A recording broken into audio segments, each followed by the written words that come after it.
Bitar, candidat de l'UMAM à l'élection présidentielle de 2013. Bonsoir, Monsieur Bitar. Bonsoir. Monsieur Bitar, pourquoi êtes-vous candidat à l'élection présidentielle et quelles sont vos motivations? C'est pour remettre les Maliens en confiance et améliorer les conditions de vie de nos populations, mettre le pays au travail.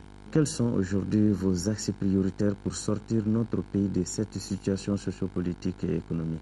Après tout ce que nous avions vécu, nous estimons aujourd'hui qu'il faut la paix, le pardon, la cohésion sociale, avant toute question de développement. Et cela, juste après, nous pouvons les atteindre en faisant quoi? En faisant aujourd'hui la relecture de tous les accords que nous avions passés entre nous et également il faudrait plus de justice sociale. Plus de justice sociale dans la répartition des richesses du pays. Et cela nous amènera justement à pouvoir faire renaître encore un mieux vivre ensemble. Au-delà de cela, nous estimons aujourd'hui que remettre le pays au travail pour nous passe forcément par le développement de quelques secteurs clés de notre économie, à savoir l'agriculture. Et aujourd'hui, contrairement à ce que les gens pensent, nous estimons que le Mali n'est pas un pays pauvre, compte tenu de toutes les terres que nous avions cultivables aujourd'hui et de notre sous-sol. Et nous avions de l'eau en abondance. Je veux parler des deux fleuves qui traversent le Mali, à savoir le fleuve Niger et le fleuve Sénégal. Au-delà de cela, nous sommes souvent gratifiés d'une pluviométrie souvent abondante, mais il n'y a pas de retenue. Également, notre sous-sol regorge beaucoup de réserves d'eau. Aujourd'hui, nous pensons que, compte tenu des terres que nous avions, compte tenu de l'eau que nous avions, compte tenu du soleil que nous avions aujourd'hui en abondance, il serait bon rapidement d'aller vers une mécanisation intensifiée de notre agriculture. Et au-delà de cela, également, il faudra qu'au niveau des intrants, nous arrivions justement à donner des intrants à moindre coût aux paysans. Et quand nous allons produire plus aujourd'hui, nous allons exporter. En exportant aujourd'hui, cela va jouer considérablement sur la balance commerciale de notre pays. Et si nous produisons plus, cela va nous permettre aujourd'hui de créer des emplois. Ces emplois vont être créés pas au niveau simplement de l'agriculture, mais surtout des métiers connexes qui vont naître autour de cette production agricole, à savoir la commercialisation des produits, à savoir la transformation en mettant en place des petites unités industrielles qui donneront de l'emploi tout de suite. En diversifiant aujourd'hui les productions, je pense que nous serons en mesure de sortir de cette situation. Et au-delà de cela, nous avions dit également que le Mali est un pays d'élevage. Mais cet élevage ne nous sert pas à grand-chose. Il faudrait que rapidement nous arrivions justement à avoir des meilleures races que nous pourrons peut-être, qui nous permettront certainement d'améliorer les races déjà existantes à notre niveau, qui vont nous permettre d'avoir plus de production laitière, qui vont nous permettre aussi d'avoir plus de viande. Et là également, aujourd'hui, je veux dire que le Mali serait à mesure d'exporter. Au lieu d'exporter la viande, le bétail sur pied, nous pourrons mettre en place des systèmes d'abattement qui pourront nous permettre justement de faire de la valeur ajoutée localement. Et là également, les éleveurs ont besoin de subventions. Compte tenu de la situation dans laquelle nous nous retrouvons aujourd'hui, les anciennes unités industrielles qui ont été à l'arrêt, qui sont à l'arrêt aujourd'hui, il faudrait que rapidement nous puissions faire une mise à niveau de ces différentes entités pour permettre de booster un peu le tissu industriel malien et attirer d'autres investisseurs à venir. Le secteur privé doit se sentir plus à l'aise. Le commerce en République du Mali, si nous le prenons aujourd'hui, nous comprenons justement que, faute de moyens, et les produits qui nous parviennent sont souvent très chers parce que nous importons tout de l'extérieur. Aujourd'hui, nous estimons qu'il faudrait rapidement, pour une meilleure couverture même de la fiscalité intérieure, il faudrait rapidement que nous puissions mieux encadrer ceux de l'informel pouvoir les assister à avoir accès à des financements. Parlant de fiscalité, nous estimons aujourd'hui que nous devons tendre vers une amnistie fiscale qui va consister à quoi faire?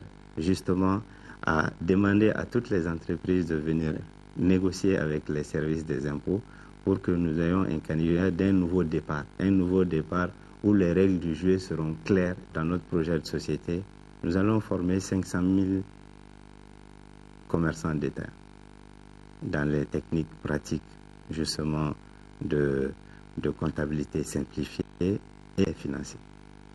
Au-delà de cela, nous avions également estimé dans notre projet qu'il serait judicieux. En ce qui concerne l'emploi, aujourd'hui, nous avions estimé qu'il fallait créer 200 000 entreprises nouvelles. Et ces 200 000 entreprises nouvelles nous permettent de régénérer rapidement la possibilité d'absorber 750 000 jeunes. Vous aurez besoin d'un juriste aujourd'hui, vous en aurez 1000. Mais si vous avez besoin d'un maçon qualifié, vous allez passer toute la journée à poireauter avant de le retrouver. Cela nous ramène à la question d'adapter l'équation, l'offre et la demande. Il faudrait qu'au niveau de chaque localité, nous puissions mettre des centres de formation appropriés. Sur le problème de l'énergie et l'électrification, nous en ferons une priorité. Donc il faudrait aller à une électrification ardue à travers toute l'étendue du territoire. Et cela passerait forcément par le développement local, justement, des énergies renouvelables, telles que le solaire. Il serait judicieux et même indispensable de revoir la gratification au niveau de la fonction publique. Disons aujourd'hui qu'il faut un statut particulier par rapport aux enseignants. Et nous disons le plus souvent que nous sommes un grand pays de tolérance. Mais en réalité, vous voyez comment la mendicité est en train de prendre de l'ascenseur dans notre pays. Faute de revenus, faute de possibilités, les gens sont dans le désespoir. Et ce désespoir, nous comptons le combler. Nous devons faire des efforts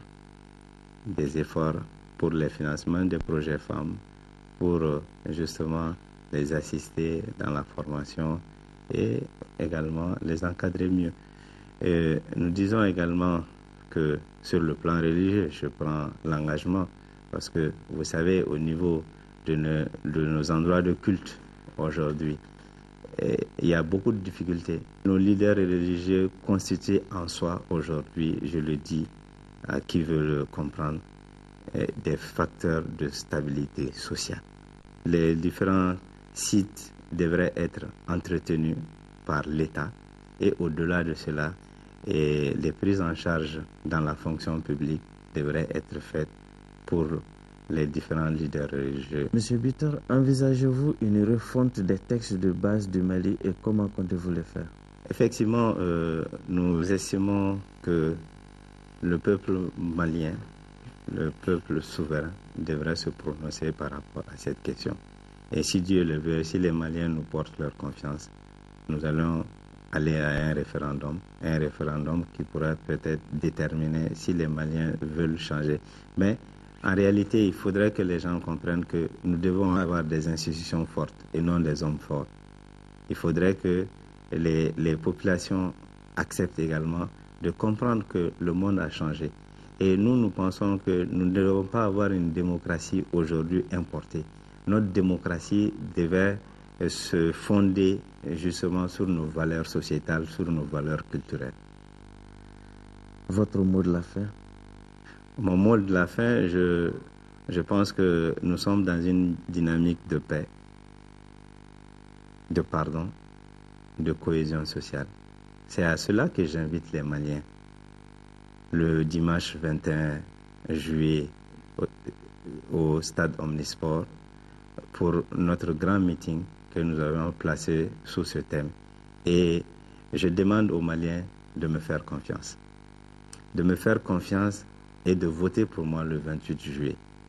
Et voter pour moi le 28 juillet va me permettre justement de mettre ce pays dans les conditions décentes de travail, de bonheur, de prospérité. Merci, M. Bitter.